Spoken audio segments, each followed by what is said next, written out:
出たら危険。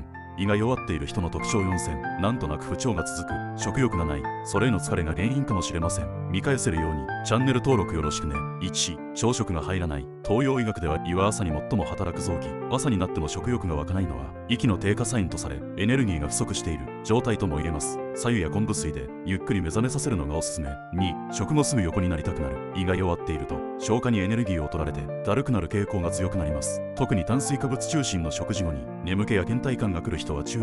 軽めのウォーキングで気を巡らせると負担を軽減できます。3、舌の先が赤くヒリヒリする。舌は内臓の状態を映す鏡。舌先が赤くひりつくのは胃に熱がこもっている証拠とされます。辛いものや揚げ物を控え、体を冷ます野菜中心の食事にシフト。4つ目はコメント欄にあるよ。